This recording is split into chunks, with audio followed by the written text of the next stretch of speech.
What's up, guys? Welcome to the Mad Chatter Podcast, where my favorite people hit like and subscribe and watch the video to the end. Got a special guest on today, Clev Trev. That's me. That is. You That dirty is son me. Of a bitch. So Trev, tell me something about yourself. Well, let's see. My name is Trevor. I met Timer about 2 years ago at Johnny's Pizza, and we've kind of just hit it off, I guess you can say. I've thought about this a lot. You know, I feel like I was just open-minded enough if you don't want to be my friend. Yeah. Like, really. So you don't give a lot of people chances, especially people who are closed off up here a lot, you know? I remember Ashley. What'd she say? She was like, oh, yeah. Trevor just hates people that do drugs or something. And she was like... I did used to. I mean, a little bit. I didn't know. I can't remember if she was, talking you up or, talking you down. So, oh, yeah, y'all would probably be cool. But at the same time, he was like, oh, you don't fuck with this. He's super close-minded. Then I met you. I was like, he wasn't that fucking close-minded. Back then, when me and her were, really close, hanging out a lot, yes, I was very, I don't hate people who did it, but it wasn't for me necessarily, because I know I couldn't handle LSD or shrooms, none of that shit, you know? Yeah. So it just wasn't for me. I didn't necessarily hate you if you did it, but I didn't condone it either, you know? Yeah. I kind of just had an even opinion on it, I guess. I don't know. So, yeah. So, what's today's topic, Trevor? Mental health and working out, Mental I thought. health. All right, so mental health, yeah. you came up with those topics, so... Yeah, I want to fuck with this thing right here, remember? It makes noises. Why? Why do you think that came as a good topic for this pod? You know, the past year, coming up on a year now, my anxiety has been terrible. Mm-hmm. Absolutely, almost crippling, detrimental. You remember I quit Johnny's because my anxiety got, so bad. And, you know, I kind of, I sat and dealt with it after I quit Johnny's for about 4 or 5 months. Then I got another job. You know, I worked there for 7 months. Anxiety was still terrible. I just kind of dealt with it, you know. Then I was talking to my friend Sky, and we were talking a lot about mental health and working out and the benefits of working out and what it does for mental health. Mm-hmm. So I started working out, and I've been working out hard for about 2 months now almost. And my anxiety has just dropped a lot. Yeah, back whenever I was quitting Kratom because of Mm-hmm. the anxiety attacks and shit I was getting while driving and stuff, I would have to replace, if I woke up, that's kind of what initially got me to actually working out and stuff, Mm-hmm. was I would feel that anxiety, but if I'd work out real hard in the morning before I went to work and stuff, I'd feel much more confident and Mm-hmm. my anxiety levels would be down. So definitely some improvements with So there is this chemical in your brain called myostatin. Mm-hmm. And myostatin causes depression and sadness. Well, when you work out, you release a lot of myostatin. Yeah. You know, it disappears and goes away. And I think that's one of the big factors that helps you feel better, feel more happy, feel more productive in a day after you work out, you know? Yeah. I feel the same way after work out. I feel very productive. I feel really loose mentally, if you can understand what I'm saying, you know? There's no pressure up there. There's no anxiety. I feel really, really free. I don't know. I think the whole thing, if you're just laying on the couch all day playing video games, you're not going to feel fucking good. Hell no, you're your not. body's stagnant. And you're not loose. You're not limber. You're just kind of just sitting there, you know? Yeah. Also, it's funny because you got to have energy to, we all feel like we need energy to work out, but the truth is, working out gives us energy. It's you got to spend some to make some sort of deal. I mean, yeah. I feel like I got more energy after a workout than I do before. It's like when you start working out, you know, you get that pump in, Mm-hmm. and then you get more pumped, and you make sure to keep going until you drain it all. Yeah. And then you're done, yeah. I had something else I was about to tell you about working out. What was it? Mental health. Oh, yeah, about driving. So, you know, you used to tell me, when you went on that trip in Colorado, you told me you had that anxiety attack while you were driving. Oh, yeah. You know, and I noticed, one of the reasons I had quit Johnny's was because, I noticed, driving, especially by myself, I would get terrible anxiety. I just, copious amounts. I don't know why. I'd be driving, I would just zone out, Mm-hmm. and I was overthinking. It's like my brain was almost overheating. Mm-hmm. And I remember the night I quit Johnny's, I was driving my car. Well, I think it was the night before I quit. I was driving, I was going home, I was leaving. And I remember I was talking to you on the phone, actually. We're talking about some shit, and I was upset, I'm pretty sure, but we were talking. And I remember I was trying to talk to you, and it's like my brain was just in like jumbles. I couldn't form a sentence or even I couldn't form anything. It's like my brain wasn't working. And I felt like my body was like setting on fire, like overheating, and I just stopped my car in the middle of the road and like got out of my car at like 1 a.m. I stood there for a second and I was like, oh my God, what am I doing? And I got back in my car and I drove back. I was driving home, so I went to that gas station off Goodwill Road. Yeah. And I pulled in there, and I got a Powerade, and it's down that bitch, like down it so hard. And I sat there for a second, took a deep breath, and I was like, wow, what is happening to me right now? Oh my God. But that may have been like diabetic related. Yeah. Like actually, like now that I think about it, because back then at Johnny's when I was working there, that was when I was like super fat. Like Yeah. I've lost like 100 pounds since then. If you think about it, I was just doing nothing but downing Dr. Peppers and eating, just downing Dr. Peppers and Coke and fucking eating. What was my favorite pizza at Johnny's? The bacon and You like ranch. that? You like that mighty meaty? No, that. I mean, I do. I Yeah. go by the meaty sometimes, but what's it called? The bacon and ranch? Chicken bacon Chi- ranch? No, something. It's not called Doesn't that. fucking matter. It's a chicken ranchero. Yeah, chicken ranchero. I was eating them bitches every day. Man, so getting out of the car if you got anxiety. I mean, it helped. Got some Yeah. fresh air real quick. Did you feel better when you got back in your car? Or was it worse? A little bit, yeah. I feel like I had to get some fresh air. I don't know, dude. That shit was detrimental. Nah, man. If I feel anxious when I'm doing something, I just keep fucking doing it. Because anytime you like retreat, you're like, it's like sending like messages to your brain. I don't know. The only way to get through it is like to go through it. You're right. That's something David Goggins. David Goggins. He calls it like the 40% rule. Like you're supposed to like when you're working out, you're supposed to push yourself to a limit to where you hit that 40% mark. I mean, that dude's a crazy motherfucker though.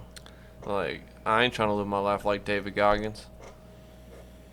I ain't trying to fucking work out like him. I got no fucking point. I listen to the way he talks to himself and shit. Like, don't be a little bitch. Gotta talk Fucking keep pushing. Gotta talk to that inner bitch, bro. He's Yeah. right, man. Like when I work out now, like I think about David Goggins a lot. Like when I'm in pain, I'll have to sit there and be like, man, like, what would David Goggins say right now? Yeah. I gotta tell the little bitch inside me to shut up. I gotta keep. I know it sounds cringe and funny, but like, dude, really, man, it's crazy. But back to the mental health part. I'm just saying, I feel a lot better since I started working out. Like a lot better. But yeah, I don't know, man. Like mental health. It's not like there was a big direction for me to like what to say on like mental health. Like we were just kind of talking about like, so you were going through a lot of anxiety and shit. Like day to day though, like day to day, it's good most days. no, it was. I mean, dude. No, I mean now. Yeah, for the most part. I mean, something about me. If I am having a bad day mentally, I won't show that shit. Yeah. Yeah, and that's just how I am. Like I don't like projecting my mental turmoil. Mm-hmm. I don't like showing people that. I don't want people to view me different or look at me differently. Like, oh, he's having one of his days or he's having a bad day today. Let's treat him different, act different. Like I want people to be real with me 100%. Regardless of what I'm going through or what I'm feeling. And that's something you taught me actually. Like I want people to be real with me no matter what. Yeah. And that's just it. I don't know. Like I just also like I don't want to be a burden on people. Like I feel like if my mental problems were very, very bad off, I would go get help, Yeah. And that's just I was talking to John about, okay, first of all, like anxiety can be health related. I mean, of course it's health related, but like there could be something going on like in your body specifically, like something's flaring up that could cause like more cortisol, more anxiety. But at the same time, I was explaining, I'm like, I feel very comfortable with the idea of death when I was talking to John, and he was saying, He's like, just because like you can repress anxiety about something else, and anxiety will start flaring up in different parts of your life. Mm-hmm. So maybe that's what's going on with the driving. And like randomly yesterday, I was just driving. Like to me, it just gets way too real, way too fast. Like consciousness, like awareness when I'm driving of just being aware and alive and moving at this fucking vehicle Dude, so yes, fucking fast. bro, yes. And I'm like, I'm too aware to be driving right now. Like I need to dial that shit back. You know what you just said about like being aware and consciousness. You know, I had so I was hanging out with this girl a while back, and she was really into poetry. You know, and she had got me into poetry for about a good month, and I was writing a bunch of poetry back to back, and you know, I wrote a poem about depersonalization and what it feels like. You know, and from what I've told you, what you should know, it's like just being super aware, like constantly aware that you're alive and how it feels, you know. And one of the lines that was in the poem I had written, it had said, "Consciousness and thoughts bundled up into one head, is almost too much to handle sometimes." Yeah. And that's how it feels, like literally, you know. It's just like I'll be sitting there sometimes, I'll just be thinking like, damn, like I'm really in this bitch, like I'm really alive. Or I'll look into a mirror, you know. Mm-hmm. And it'll get like very surreal, you know, like all too real. And I'll just take a deep breath and I'll be like, fuck. Yeah, it's crazy. I think there's people like walking around living their lives and shit that have never even had that holy shit, I'm really alive It's moment. crazy, you know. But then again, I feel like we'd be surprised. You know what I mean? Like maybe they had that moment and they're like, "Oh, that was too much." Mm-hmm. Or it's easier to like, you know, being like raised religiously. I never really had too much of, "Oh my God, I'm alive" moment. You know, I'm like, "Oh well, I mean, look at this. Like I'm born, I'm doing stuff. I look at culture. I just like I never think to sit down and like question, you know, my experience of things. And I'm just like, oh, I mean, God. Of course, God exists. Like I've known that since I can remember anything, because I was like raised that way in the Bible Belt and shit, and everybody around me was praying and going to church. So I mean, And you know, I think that's it. You know, it's like, you know, you have so many people who spend so much time in a church and in a religious setting. You know, constantly with the idea being shoved down their throat of this is how it is, this is how the Bible says, this is how it's always been, this is how it's always going to be, you know? And until you actually, like, break away from that for, like, 1 second and try to think of another reason why you're here and why you're alive and why you have a consciousness and thoughts, it will give you anxiety, you know? yeah, Because at that moment, you don't have a for sure reason anymore, so you start to panic, you know? It's almost like an existential crisis in a way. yeah, Because you literally don't know. It's like, I picture, like, when I'm having, like, a really bad, like, depersonalization moment, I think of, like, a dog becoming self-aware for the first time, you know? Instead of going off, like, pure instincts or, like, an animal. So explain depersonalization to the people that don't know what that is. So, depersonalization is something that I went through about going on 6 years now. About 6 years. It was early 2017 when I used to smoke a lot of drugs. I don't want to call it drugs. Jesus Christ. I'm fucking kidding. Banging shit in the bathroom. I used to smoke a lot of weed, and this one time, you know, I got a little bit too high, and I'd had a terrible anxiety attack, like terrible. Like I was in my backyard, like crying. I didn't know what was going on. So, you know, after that happened, you know, I called one of my friends. You know, she talked me through it. I was okay. I got over it. But when I went back inside, you know, I was still high, but I was like, I had like a weird sense of like, it was almost like my body felt like a piece of paper, just very loose and very free. And you know, that may sound good, but it was very scary because I never felt that before, you know. And after that, I just, you know, I sat there for a while and I was like, man, this feeling's not going away. Like, this is weird. And you know, about an hour later, the high went away. Yeah. And I was just laying in my bed, like my friends were over there.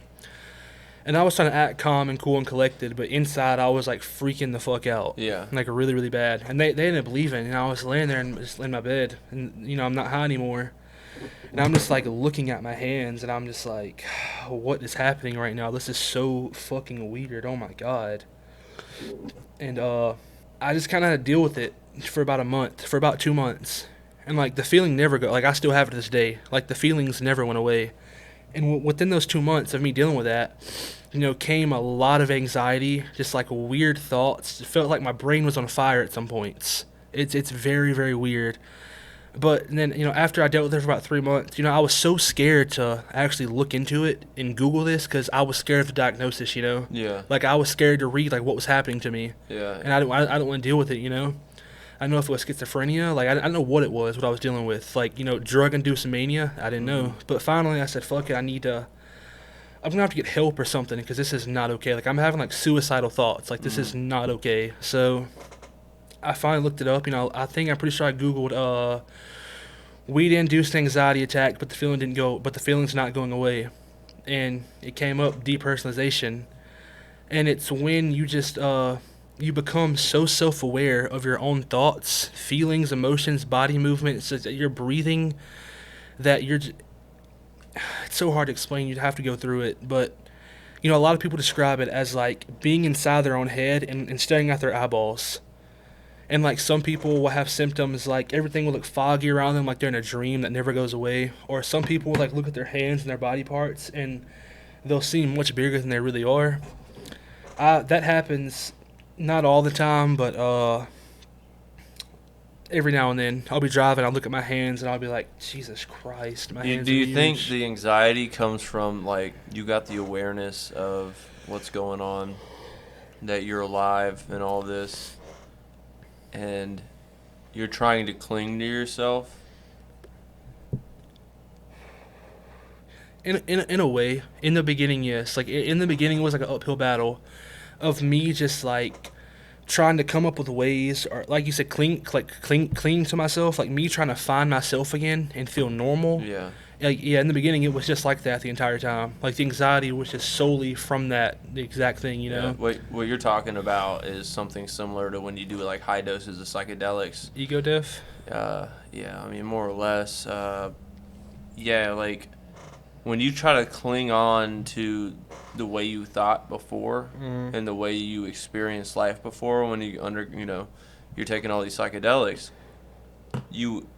it's bad. It's a bad time. The more you try to cling to yourself, the worse it gets. So it's all about letting go. Yes. Yeah. 100%. And when I decided to just like about 5 months into it, I was like, man, it's either like I'm gonna have to let go and accept life for how it is, or spend every single day in like an uphill battle. Yeah.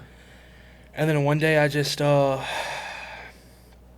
don't know, I just kind of quit thinking about it. Yeah.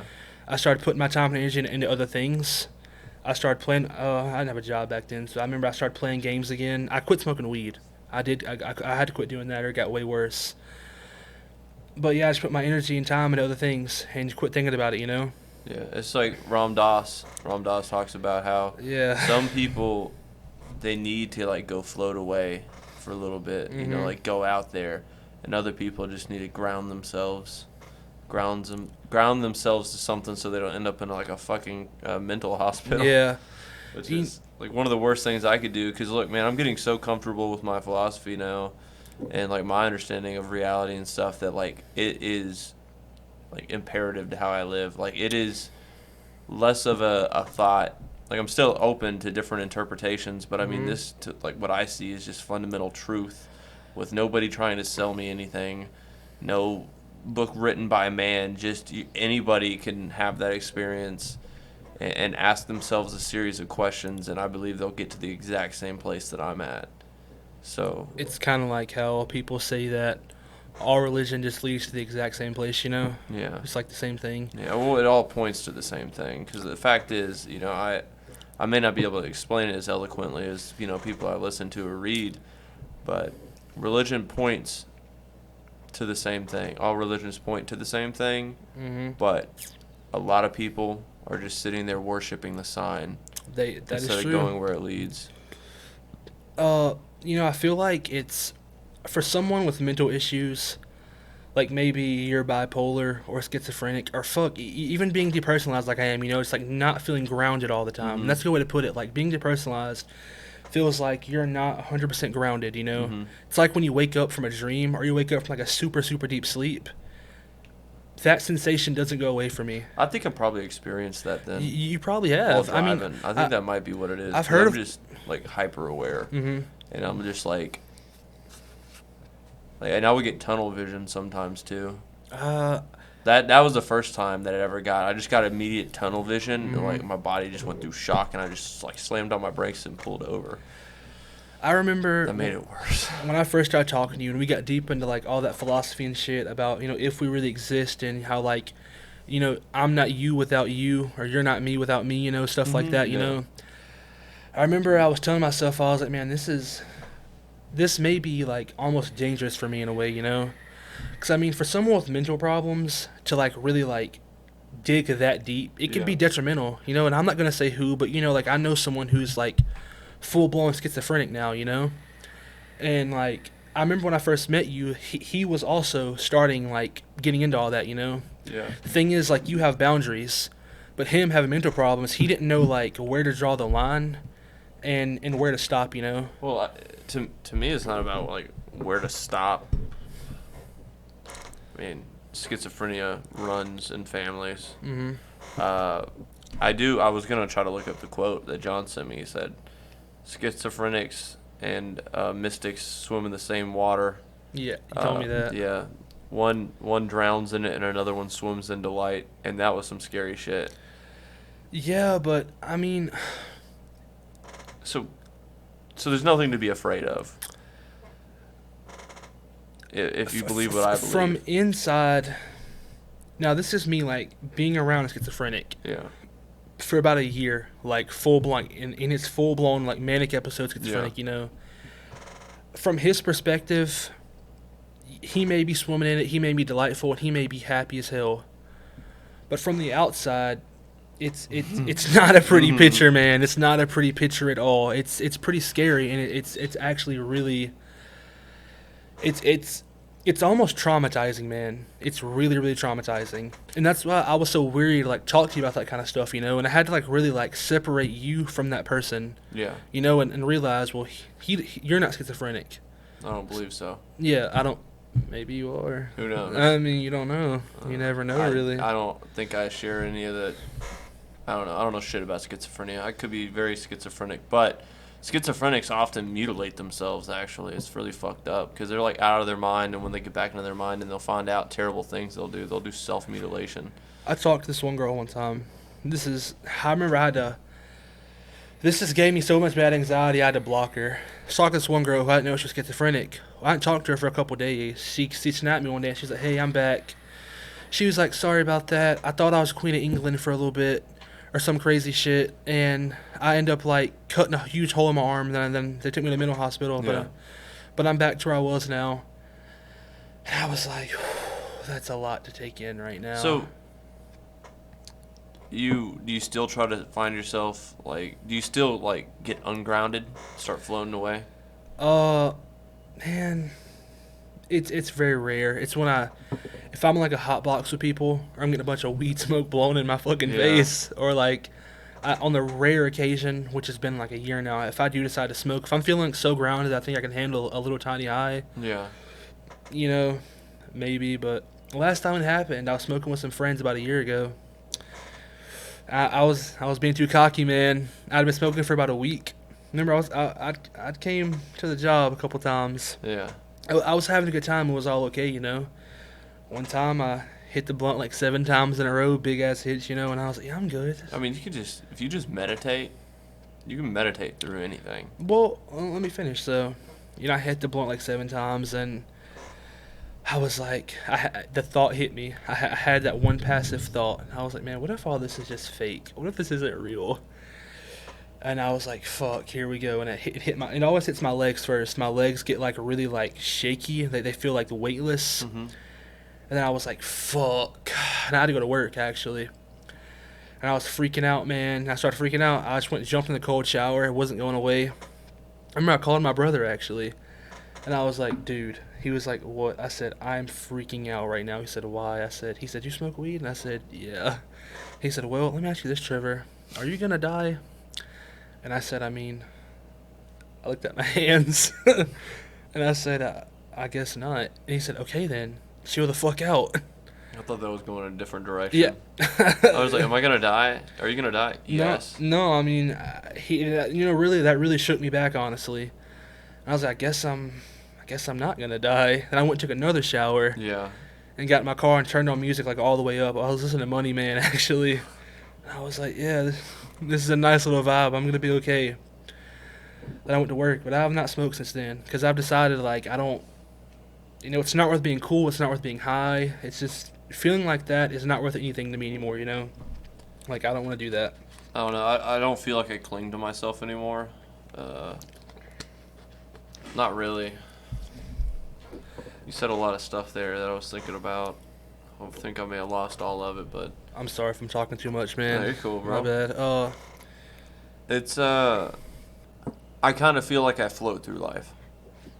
Like I don't feel like grounded. I don't look at myself as a individual as much anymore. Like I realize, like on a superficial level, of course, I'm a textbook individual, got my own perspective and all that, but like it's starting to get like weird. Starting to get weird for me. Life is weird, man. Yeah, like it's crazy. But the weird don't scare me no more. Like when you'll have conversations with yourself in your head, I'll just start laughing. I do it all the time. And then you'll try to be like, you'll be like, no, that's not me. And then you're like, this voice inside your head is arguing what you are. Yeah.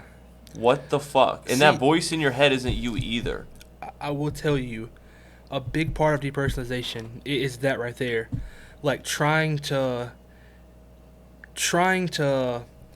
make that voice in your head like on that bitch, Mm-hmm. Like I've went through months and months of trying to like sometimes it'll get really bad and I'll be like, damn, is this voice in my head even mine, and that's when I'll feel like, damn, what if I'm fucking schizo, See that, and that's that'll scare me really bad, and then I'll be like, wait, I can control the thoughts in my head. Can you? And I'll see. Nobody, dude, I'm telling you, nobody can. It's scary. Nobody can. And the anxiety you're experiencing, because probably a strong bit of it is that you might be schizophrenic when you're just having realizations and observations, like your awareness is growing and you're realizing how can you really control your thoughts? Is everything you're saying right now premeditated? I remember that time you called me. See, I'm getting anxiety now. Yeah. Like, literally, that time you called me in my car and I was driving. And I asked you about that. I was like, bro, I just had an anxiety attack. I started freaking out about the thoughts in my head. You said, well, can you control them? Can you really? And I was like, fuck, why is he doing? Like, I called this motherfucker to get some peace, and he's just making it fucking worse, You should man. have known calling me. Yeah, man. it was a bad idea, but No, see, instead of being afraid and trying to get back, like I just go with it now. Yeah, I just go with it. That's all you can do. Go further. Like, And that's what I've told myself. I'm just like, well, I mean, I'm myself. My thoughts are mine, so I don't think my thoughts lead me in a bad direction. So, I mean, yeah. like, that's all I can well, do. it's trust. Like, I don't need objective morality to not go around doing fucked up shit. Mm-hmm. So I don't. I trust myself that I'm not going to go around doing fucked up shit. But the real thing here is self-love, even if you did something fucked up. Mm-hmm. Unconditional love towards oneself for anything. Dude, my anxiety's so high right now. Yeah. Damn, I hate talking about that kind of stuff, dude. Like, This is like my favorite stuff to talk about. I need to get used to it again, like old days. I need to like get back on that train, you know. Oh, what? Why? Well, what are you anxious about? Like, are you afraid of like leaving, go like mental hospital? No. Schizophrenic? No, like it's just, I don't know, man. It's just that whole conversation about are your thoughts really yours? You know, like, I don't know, it's just weird. I used to be like so comfortable talking about that kind of stuff, you know. So like I had got over this before. Like when Yeah. I first met you, we used to talk about this all the time, you know. I just can't get around thinking about how people are like, of course I exist, Mm-hmm. and they cannot tell me who they are. They try to like. What defines what a person is? What defines an individual? Like consciousness. Consciousness. Yeah. Thoughts. Like, dude, I've just picked it apart, man. And I may not be able to be great at conveying it, but I can't control my thoughts. Dude, I'm just living, bro. I'm just like, best case, this is what I think. What you are deep down, if you want to ascribe or associate you-ness to, is your awareness of things. Mm-hmm. Like, you're not. Like, anytime you think of who you are, it's nothing but a thought itself. And you're not a thought. Right? I mean, yes, I'm not a thought, Yeah, of course. I My thoughts saying are in that, here. yeah. Like, I'm not a thought. You're not a thought. But I'm also not me without you. Yeah. Like, without, it's like you used to tell me, like, like, without you here to literally see me,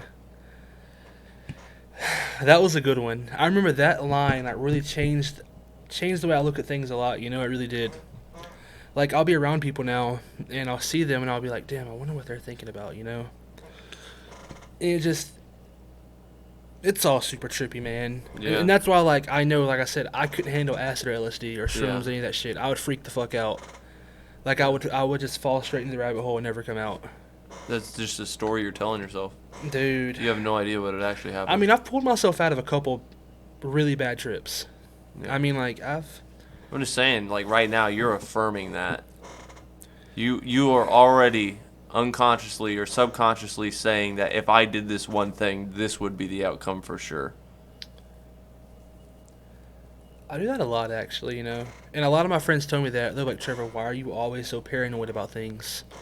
Like, you are always so, like, you're always, like, pre-justifying situations before they even happen, The antidote for mental health is the antidote. Oh, yeah. Is mindfulness. And it just keeps coming back every podcast to talking about mindfulness. If you want something bad enough, you'll know. Your gut, your instinct. Mm-hmm. Same thing with this podcast. Like, I'll know what I need to be doing. I'll feel that shit internally. So then when I'm doing something else, you got to practice mindfulness. It's just like working out your arms. You're going to the gym and exercising. Mm-hmm. You can strengthen your mindfulness. And you do that, and you can change the way you think about stuff. So, like, it's a contradiction almost in itself to say that you don't exist and you can't control your thoughts, right? But then I'm also trying to explain to you, hey, you need to be mindful of your thoughts. Exactly. Right? It's a contradiction. This is the thing. Like, I've been trying to understand it, and it just ends up, like, in Crazy Town. It's a fucking it's an oxymoron. It's a thought loop. Dude, I have. Yeah, but we're also trying to use the English like I'm trying to use a language which is set up to have. Geez, I'm terrible in English. What is an I? You used to always say that. Huh? You used to always say that. Yeah, like what is an I? I don't know if I've ever said that. No, Well, I mean like you what? have, like you asked me like, Like Trevor, you- like when I say I, what do I mean? Not that. I'm trying to say you. What is that? A noun? You have a person, place, or thing? A subject? I don't know. I don't know a fucking English language. I haven't been to school in a long time. Man, What the fuck is it? Nick, my dog, please educate us on screen. Do what? All right, whatever. The language is set up to where there has to be a person. You have to say, he went to do this. We've already created separatism. Mm-hmm. And it's so fundamental to us that things are separate and not connected. It's just our language affirms it every time we speak. So speaking language in a way that is directly opposing to my views of things, it's very hard to explain things. It's like I'm using the wrong language. I've had this conversation before with the girl who got me into poetry. Actually, we were talking one day. I told her, I said, "Hey," well, she was asking me about depersonalization. She teaching you slam poetry? No. I don't know. She may be into slam poetry. I don't know. Are you? If you ever see this, I don't know. But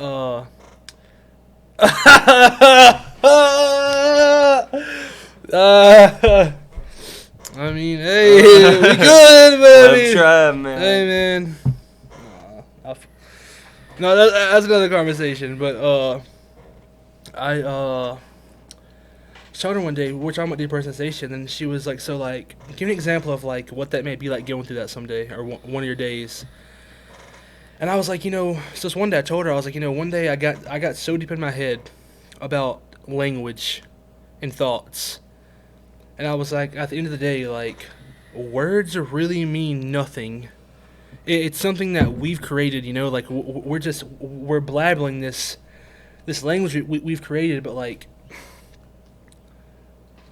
It's weird too. what does it really mean, you know? Like we've just assigned these sounds. We've assigned them things, you know. And like, even when I'm using English and I'm explaining this to you, it's like, It feels so natural. It's so natural to the point to, like, you know, no one ever really thinks about it, you know. Yeah. So, you know, different cultures or different people, like, the English language has biases, like written into our language with the way that we speak and our understanding of things. So if you go to a different country and you learn another language, you're getting a different, like, each language has culture associated with the language and how things are worded. So you go to Mexico and you learn how to speak Spanish. That has a different set of implications, and you actually start thinking differently in the context of that culture. Dude, yes. So, and this is interesting too, if you go over to Japan or China, like right now, you feel like a person, right? Yeah. Okay? And you feel like the you is behind the eyes looking through, like you're in the top, right? Yeah. And instead, in Asia, people identify their self in here, where the heart is, not in the head behind the eyes. That's crazy. Like, really thinking about that, like, kind of like, I'm putting myself right here right now. You know, that's How can you? I can't. I literally cannot try to put that down here. I mean, seriously. It's like we're just making up. Like, culture just makes up where you think your fucking head's located or your... You know, I've heard a lot of bilingual people have split personalities. Well, But because of that, you know, how you said, like, they have, like, the language has different culture, different implications, and different biases, you know? Yeah. So, like, you're, like, it's a whole split personality from your actual self, you Well, know? I think everybody has split personality. It's just not as severe. Like, they haven't become... Like, I was doing mushrooms many, many years ago, and I was thinking about who I was. And this was before anything, right? This is just a natural fucking epiphany that psychedelics can give you. And I'm thinking about myself, I was like, who am I? I was like, am I... Because I'm different around different people. Like, I'll go to my parents' house, and they don't even know this whole other side of me. It's like, is that who I am? Am I pretending there? And is this who I am? Or is it who I am when I'm alone without anybody to judge me? Is that who I am? Who am I? And I came up with 5 or 8 different versions of myself I presented to people. And I'm like, who am I? Right? Who the fuck are you? There's fucking no one. Dude, I saw something on my phone yesterday that gave me a little bit of anxiety. It said, imagine the monster your family would think you were if they found out the real you, you know? And I was like, damn. Like, like, really? Like, you know, a lot of what you see in people is just like the tip of the iceberg, you know? Yeah. And that's even with themselves. Dude, yeah. I mean, look, you have the iceberg. Yeah. I don't know if you watched that podcast where I was talking to Jordan. The tip of the iceberg, the part you can see above the water, is the conscious mind. Yeah. That's the things you're aware of. Then you go down to the subconscious, even bigger. Then you have the unconscious, which is 3 times as much as the subconscious and the conscious mind put crazy. together. So, if you exist, you're not even aware of it. Like, you're barely aware of it. Your iceberg consciousness is aware of it. Yeah. You're somewhat aware of it. Imagine. It's interesting, right? I have this philosophy, and I'm talking to Angelo, and Angelo is like looking into religion more. You know, he doesn't want to just dismiss everything, and I get that. I saw that. I was like, wow. Like, hearing him say those words really, like, blew me away, honestly. I don't. It's like, damn. And he was telling me, and he's like, this, you know, it's not a put down or anything. He's like, I just don't feel like you've done enough research, and I'm like, I've done enough for me, right? Like, there are, you can read the entire Bible, right? To try to give yourself context. Yeah. But you also don't have the context in which the time was the Bible was written. And you also have to take it that these are humans that have been writing and deciphering this Bible and putting their own projections and unconscious mind into the Bible. Dude, I have my worries and my doubts about the Bible, 100%. Well, my point's not to dismiss religion as much. I know. It's that thinking about being religious in an afterlife sounds very appealing. It does. And for me, this is my lens in which I see it. It's the ego, your sense of self, the thing you can't explain or describe because I don't think it exists. That thing, that illusion of self is so strong and so terrified of dying and not existing because we were raised in a society that pretty much tells you who you are, right? This is who you are. You have to be somebody to be in society, to be in relation to everyone else. So it's so deep down affirmed in us that it's terrifying to think I'm not an individual at all, but I'm everything that there is. It can be liberating or scary, right? So what I don't understand is I've unburdened myself from the sense of an objective morality. I've unburdened myself from all these societal norms and things that you think you have to be. Like, I have to be a good person. I have to be that. Like, all I have to do is just be. That's what it is. I'm just a being. Like, they say that there is no such thing as a noun, which I'm pretty sure is what a person is. I don't fucking know. Person, place, or thing. Yeah, noun, person, place, or thing. Person, place, or thing. That there is no static objects and everything's a happening. Because really, you're like, this is a solid object. I am feeling this object right now. It is solid. This is actually a bunch of, I forget, atoms. This is a bunch of atoms vibrating. Right now, this is vibrating. Gravity's holding it together. Yeah. I mean, what are all these forces and shit? Are you, like, to me, the idea that something is so simple as, well, we wrote a book a long time ago, or, Jesus came down, and then we wrote this book, and it's been passed down for a bunch of generations, and you can have life everlasting. Seems pretty fucking easy and convenient. Like, people would counter that argument by saying, well, you don't have enough faith, And Faith. Faith. Yeah, let me finish. I know you're about to ask me, what is faith? Dude, I don't know what faith is.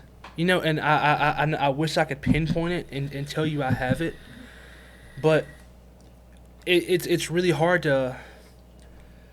for example, I grew up Jehovah's Witnesses, Yeah. And I've watched... In this past 2 weeks, I've watched numerous documentaries on Jehovah's Witnesses and the fucked up shit that goes on inside their organization, And it just scared the hell out of me because, here I am, like, I'm a child getting indoctrinated in this religion without any question or say into what I want to be a part of and what I want to learn, To find out that there is thousands, hundreds and thousands of rape cases in the Kingdom Hall. In the Jehovah's Witnesses, and then come to find out that Jehovah's Witnesses was started by this man. I forgot his name. I don't care really. Was started by a single man, and got me thinking like, damn, why is everything I'm being taught in this church? Why does it come from another human being, who they say is? So in the Jehovah's Witnesses, there's this place called Bethel, which is in upstate New York, right? And there's this place called the Watchtower Organization where a group of men sit who are supposedly anointed, and they are the speakers of Jehovah, the speakers of Christ, All the messages from Jehovah, they come from him, go through the humans, they write it in the Watchtowers, these magazines that they send out, and the preachers and reverends, they do talks about them in the church, about what the men said at Bethel, whatever. I don't believe that. Like, I will not believe that. Like, I'm a man, just as he's a man. Am I supposed to believe that just because he says he's anointed by Jehovah, I'm supposed to just believe that and go with that, That's a very healthy way of looking at it. It's like, what the hell? I don't know what he's telling me. I don't know if he's schizophrenic. I don't know if this man is hearing voices saying that I'm God. I'm telling you what to say and do, Like, I don't know that. I don't know that man personally. You know what I'm saying? Yeah. Like, how can I have faith in an organization that was started by another man as myself, It'd be like if I just hopped up and said, well, God is talking to you. I had a vision last night. God's speaking through me. So we're going to do this, and that, and tell your children and indoctrinate your children and your family into this religion, and just do as I say, Start a cult. And it's been that way in a lot of in a lot of religions. Mormons as well. Have you heard the story behind Mormonism and how it was created? I have. Bro, that is fucking crazy. Like, I'm sorry, that is crazy. Can't you have multiple wives as a Mormon? Yeah. Yeah. Yeah. I wonder why some people join it. And do you know? Oh, bro, this is. I'm not trying to get into Mormonism right now, but it's just. I do believe that there's a creator, and I do believe in God. I do, but I don't think you need religion to. I don't think you need a religion or a church to be one with God or be close to God. You know, I can go outside and sit on a tree stump and pray to God. Yeah. And talk to God and have a relationship with God. As long as I'm a good person, making good, healthy decisions in my life, not being a terrible person, have actual morals, I'm going to be okay, you know? And if there is an afterlife, I think I'm going to make it, you know? It's just, I don't know, I feel like if a lot of people just step back for 5 seconds and actually question these things, they'd be scared also, you know? Yeah. They'd be really scared. Oh, that goes down to the terror management theory. Damn, I don't think I'd be able to get this deep on this Yeah. on this podcast. You got me going there for a second. We're at least Timer 4 down. inches deep now. 4 inches. At least. 3 on a good day. 3 on a good day. Not even Wow, 4, dude. shit, man. Shit's little. Fucking cha ass.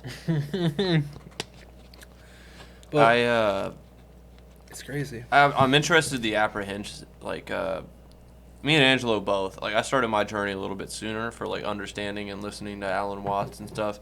And, of course, I speak about this stuff as if it's truth when anybody listening to me would be like, so much. well, that's just what you believe.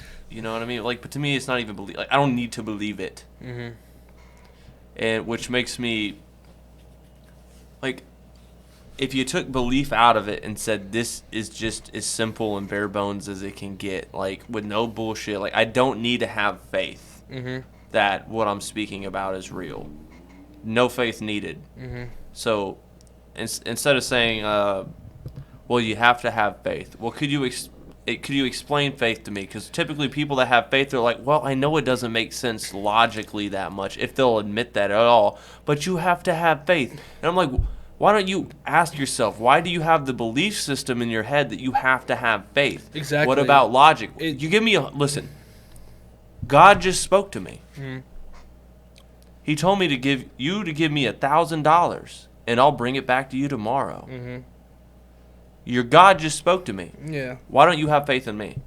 Why do you have faith in God? Isn't it certainly possible that God has told me to ask you that? Faith. It's like, why is it okay to have?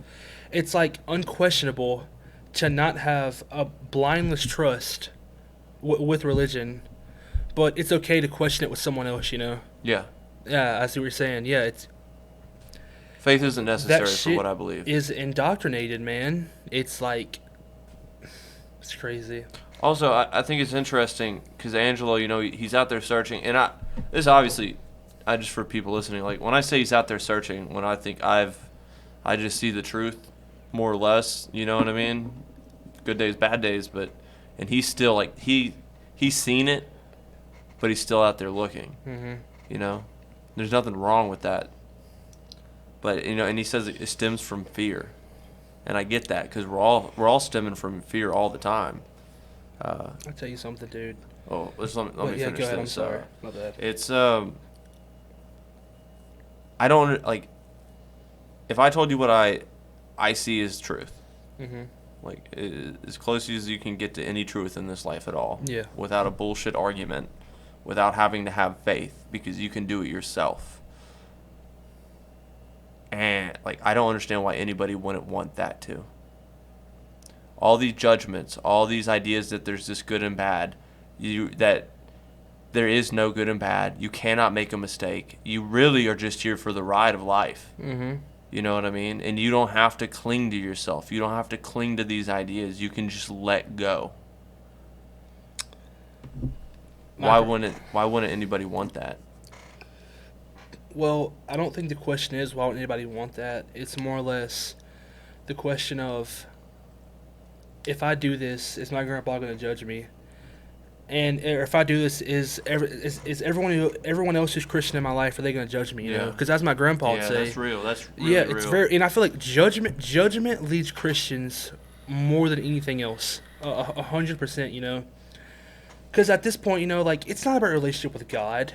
You know, it's not what they say it is. It's about how they want of you and how you're going to act, you know, according to their standards and their social level and everything, you know. So you would be afraid? Oh, no, I've had this conversation with my grandpa. Okay. I've bit the bullet. I've had to, you know. Because, like, you know, I've told him, the other day we were talking about this, actually. We are talking about, when you showed me that snippet of you and John's conversation, he was Yeah. talking about death and, you know, the existential crisis that some people are in when they can't quit thinking about death and how they're going to die, and it scares the fuck out of them, you know? So I'm telling Don about that. First thing he says, well, I'll tell you what. I'll tell you why. It was so fucking funny. He was like, I'll tell you why they're having that. Because I know they ain't living this life right. They know they ain't going to make it to heaven's gates when it's time for them to die. So they're scared shitless about what's going to happen after. And I said, okay, all right. I was like, you know what? I respect your answer. You know, Papa, that's a good one. I haven't heard that one yet. Yeah. And I just walked out, you know. Hey, sounds like he's got a fucking point. I mean, my grandpa is a very religious man. You know, he's not perfect. And that's why, and I feel like that's a big reason why he's not baptized in Jehovah's Witnesses. Because, you know, he knows deep down that he is not perfect. He's done a lot of bad things in his life. You know, we all have, you know.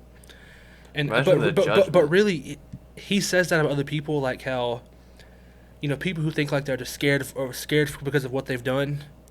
He's scared for what he's done, so he don't want to get baptized, you know. And he's projected. I don't want to tell him that. I don't want to be like, well, Don, why don't you get baptized? And are you perfect? Have you lived this perfect life? You know. I don't know how that would go. My grandpa's old. At this point, I just want him to live his life how he wants to live it, you know. Yeah, I feel the same way about my parents. I love him to death, and I want to be I just want to be happy. That's all I care about, man. So, why do you say that you believe there's a creator? Why not just say you don't know? You know, maybe I want to believe in something. You want to have faith in a, like you said. Maybe I want to believe in something, or. You know, I'm not gonna lie to you, dude. When we used to have these conversations back in the day, you know, I used to be stuck in that, yeah, I'm Christian, I have to defend my religion. I have to tell him why I believe, you know. But deep down, like, you know, I don't really know, but I can say I've had a lot of moments where I was in a very dark place. I've been in bad mental places, you know, and I've prayed my way clean out of it before, you know. Situations with just emotional situations with just all kinds of shit, you know. It's like friends, exes, my family, just so much stuff I've dealt with, like, emotionally, you know. And I'm a very emotional person, you know. Like, fuck physical hurt. Like, I would rather take physical hurt than emotional pain any day, you know. Yeah. So, you know, I'll be in a very emotional bad place, you know, and I can, you know, I talk to God, talk to Jehovah, and I pray my way out of it, and I will feel a lot better. You know, I talk to God quite frequently, not like all the time. I try to pray. I try to pray before every meal, mostly. I do that a lot. What if, instead of talking to God, you just talk to a friend? Wouldn't that probably make you feel better, too? Yeah, I've done that also. Yeah. I've done that I'm too. just saying, like, if from where I'm sitting, you know, there's no proof of God, you're just really, it's like you're talking to somebody that's there for you, you know, that's always got your back, you know. Sometimes I feel bad. Like really thinking about it, like... Make sure you're talking to Mike. Yeah, I feel like some people... Even I'm guilty of this a couple times, like... Sometimes I feel like God is my last resort, you know. Yeah. Like when nothing else, like when friends aren't helping me, or when I can't get through this by myself, you know. Then I'll pray and talk to God instead of praying first, you know. Yeah. And I feel like as a Christian, you know, Jehovah should always be your first to go to when you're going through something detrimental or like emotional or really bad for you, you know.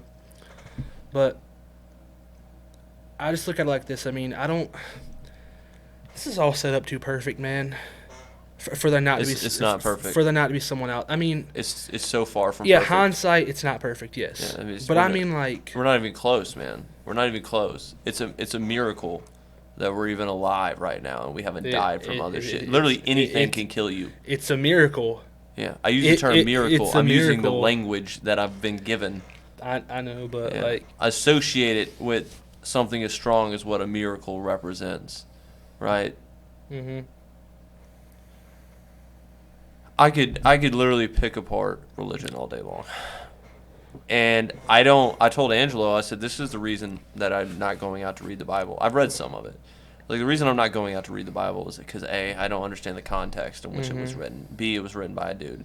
Like, I could look deeper into it, but I feel like I already have enough ammo that if I just followed rational thought alone, somebody could just present their argument and I could pick it apart. God, I want you to talk to Nick so bad.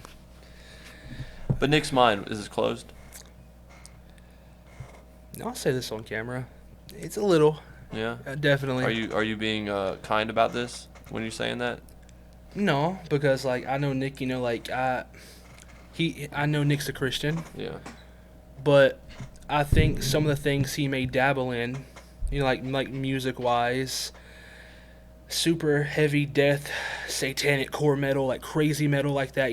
Just. He's super religious, right? Is he religious? I wouldn't say super religious, Just religious? but he believes in God. But he's a family godly man, Okay. So I don't think Nick is closed off to the point of a good conversation with you. Okay. Has he watched any of my podcasts? No. He'll probably watch this one though. He'll definitely probably watch this one to get a better understanding of you and your respect, and just everything about you, Yeah, I mean, to me, like, debating someone about religion is fun. Well, debating you about religion is fun. Like, you have your typical atheist and you have your asshole atheist, like I'll say it on camera, Vance, you're a dick. Bro, like, you can't talk to Vance about religion without it turning into, like, a big thing. Yeah. Like, fuck your God. Like, crazy shit like that, He's like. probably projecting, huh? Like, I don't know what he's doing, but, I love Vance. I love you, bro. Like, I do love Vance. But, like, so, he's a person that I don't get on that topic with. Yeah. I won't, because I wouldn't. it's not gonna end well. If you can handle like a civil discussion, like I don't care. Like it's fun. I love debating things in general, especially if I feel like I have insight and I feel strong in my conviction. Which there's a few things I have strong conviction in, right? So it's fun for me, but at the end of the day, like you're gonna do you anyways. Like maybe you appreciate it, you learned something in it, and because here's the deal, like if I'm right, there's not to me there's nothing to be right about. There is what is, and that's it. I'm just observing what is. I'm not trying to project belief systems onto this. I'm not trying to project insecurities onto this. I'm just looking at anybody could go home and experience this themselves if they sat down and was just alone with themselves. But like, why would I try to convince my parents that religion is false? Like right now, they to me they have a false sense of security that their sense of self is going to live in heaven for all eternity. And you know what? That's a very nice thought to have. It is. For me, it's very comforting. Like it's just comforting. And I don't want to take that comfort away from them. And they're not going to change anyway. Yeah. So I would be wasting my time. I'd be wasting their time. The one thing that we're not going to get more of. It's just. I don't argue my grandpa on too many religious points, but one thing I will argue him down on. Now, I don't want to make this out that my grandpa hates gay people, because he doesn't. He doesn't hate anybody, but we just have very opposing opinions when it comes to that. Yeah. And I just, it's always, they're not gonna make it to the afterlife, son. That's just how it is, And I'm just like, Papa, that is just such a terrible take. Like, I personally don't believe that. I don't care what the Bible says to that aspect. I don't care. Like, you're not gonna tell me like, this perfect God who created people in His image. That's one thing that gets me the most about the Bible itself. You have this perfect God who apparently, Make sure you're talking at the mic. I'm sorry. I'm afraid about the audio. You have this perfect God who apparently created people in His image, Yeah. just to make a ton of them imperfect, Yeah. I mean, dude. That's how is that fair? You're telling me like I feel like if I was gay, I would not be able to control that. Like you I don't think I can just wake up one day and say, you know what, I'm gay. Like, it doesn't work like that, Dick sounds good today. Dick sounds good today, but it doesn't, and it never has to me. Yeah. But if it did, I would hate to be judged for it. Yeah. I would hate to have the fact that, well, this book says that you're gonna burn in the lake of fire because you feel that way. Yeah. How is that fair? Dude, that's just like, That is so fucked up, and that's one thing about religion that I cannot get around. Like, You can't control what you like. So if you are a person and you're in control, why can you not control what you like? I like that. I mean, and you can't control what you like. Wow, there. There's the existential crisis. There it is, man. Like, maybe I'm not in control. I don't fucking know, but it's just fucked up, man. Like, why would you want to judge someone for that? That's just Because it's blasphemy. it's Because so these fucked words were interpreted. A man But- should not lie with another man. And yeah, I get that, but but there's so many just Because contradictions and fucking what's the word? Hypocrisy. How do you say that word? you said it right, hypocrisy. Hypocrisy in Christians, you know. It's like, oh well, you're gay, fuck you, but I'm gonna go gamble, cheat on my wife. I'm gonna go have unprotected sex. I'm gonna have premarital sex. Like, but it's always that, oh, you're gay, and I feel like it's just like I said, it's an indoctrinated thing. Yeah. You know, like you have people who grew up in the 40s, 50s, 60s, and 70s. You know, 70s kind of loosened up around then, but before then, you have old people who run these churches, who just make that such a big deal. I just don't agree with it. That's my take on it. Just think about this. The argument being, God created everybody. Jesus died for your sins. Mm-hmm. I created. And just think about if you were God, and you're like, what I'm going to do, I am going to create people and a world. Okay. With free will. And I'm going to give them free will to make bad choices. And if they don't make what I consider good choices, and what I consider, if they make, I'm making up good and bad. If I'm God, I am creating good and bad. And I'm going to give them free will to choose whether good or bad. And if they choose bad, I don't like that. I'm going to have them burn in hell for all of eternity. What a sick, twisted fucking way to do it. If you're God and you can create everything, then why would you create hell for all eternity? Man, it's Why couldn't you just make a separate world? You know what I mean? Why not just hit the reset button? You're all powerful. You're all knowing. You're everything. Yeah, You're just like, I want to watch people live in hell for all of eternity. I wouldn't want to pray to a God like that. Do you really think we have free will? No. Exactly. It's just like I'm getting upset. I'm just really getting upset right now. It's just a bunch of BS, dude. Not like Christianity, but just like a lot of people in Christianity. It's just a bunch of BS, man. That's why I haven't been back to a Kingdom Hall. Yeah. Like since I was like 12, because it's just I don't want to be judged. I don't want to be talked down upon because of a decision I made. Even though I'm born with sin, and the Bible says I'm born with sin and I'm prone to making mistakes.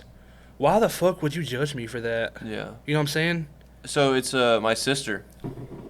She's very religious. Mm-hmm. Very involved with the church and stuff. And she was talking about how she's like, yeah, I've been having these feelings I've been having to deal with. They're not good feelings. And maybe she said something along the lines of that. This is not, verbatim or anything. But just to think that, like, if you're religious and you're like, oh no, I'm wrong, I'm bad. Like, I'm so disconnected now, Mm-hmm. like, from those feelings of self-judgment and, like, attributing negative shit to shit that I can't fundamentally change, and you're going to judge yourself because, say, you're gay, and you're like, that is insanity, man. You're born with sin. I mean, if you're gay, you're gay. The fuck can you do, bro? Exactly. What can you do? Like, you can't lie to yourself. Once you know, you can't. Let me tell you a prime example of how Christians, or how Jehovah's Witnesses, at least, will take and twist a verse to their liking. So there's this verse in the Bible that says something along the lines of, a fellow Christian cannot convict another Christian of a crime without there being two witnesses there, right? Something along the lines of that. So this is what really like was the straw on the camel's back for me with Jehovah's Witnesses. I wasn't aware of this till a couple weeks ago, but so I watched this like hour-long documentary about women and how many women have been raped inside the Kingdom Hall or by family members who are fellow Jehovah's Witnesses or even by preachers and elders at the Kingdom Hall. So in the Kingdom Hall, they want you to not go to the police officers when something bad happens, but go to a fellow Christian, go to a brother or a sister, or go to an elder. So in every Kingdom Hall, you have elders, which are old men, basically, who run the church. Also, in Jehovah's Witnesses, it's like super biblical, so only men run things. Women don't preach. The gun is never in a woman's hand. You see what I'm saying? Like, only men run things. So they want you to go to an elder, another old man who's been indoctrinated through the fucking 40s, 50s, and 60s to believe it all and preach it all, whatever. So every time these women will go to an elder and say, hey, I've just been raped, sexually assaulted, or molested by this by a fellow sister or brother, they would get denied and turned down. Oh, well, you're lying. That didn't happen. Don't speak on that man like that again. That's fucked up. And then they'll be like, well, were there 2 other witnesses to see this happen? Like, motherfucker, who was gonna molest someone in front of 2 other people? Yeah. Who was gonna commit a legitimate crime in front of people? You know what I'm saying? Yeah. And just because of that one Bible verse, they will do nothing about it.